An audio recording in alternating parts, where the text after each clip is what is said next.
जा जाके मर जा कहीं, बहुत पीछा छूटी। हम तो परेशान हो गए बानी तोहरा से। दिल से कहता रू? हाँ, दिल से कहता नहीं। साचो?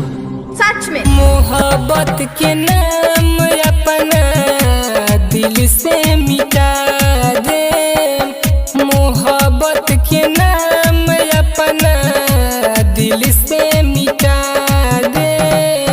झूठा प्यार झूठा वादा, झूठा प्यार झूठा वादा कोइलू देखा दे। मोहब्बत के नाम अपना दिल से मिटा दे, मोहब्बत के नाम अपना दिल से मिटा दे। अरे जब यार ये करा साथे करे करे तब प्यार के नाटक हमारा साथे करे कैले सेनूर लेके दौड़ले हमारे नाम के पीछे और मेहंदी तेरे चाहिए करे नाम का। अरे धोखेबाज, ऐसा ड्रामा काहे कैले हमरे?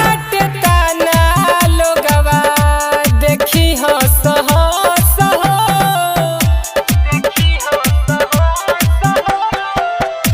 मरता ते ताना, लोगवा देखी हंस हंस मन कर काटली हाथवा के नस देहलू जखम जवन, देहलू जखम जवन बदला चुका ले।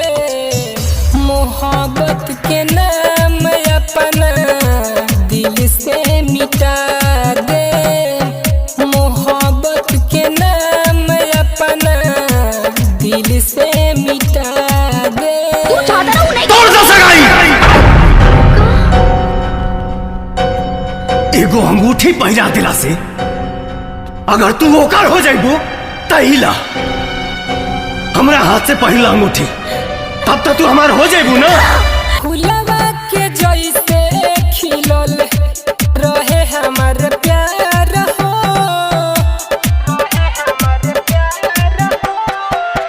फुलवा के जैसे खिलल रहे हमार प्यार हो।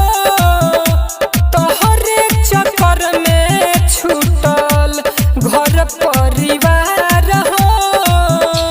प्रमोद प्रिंस कहे, प्रमोद सतेंद्र कहे दर्द छिपा ले।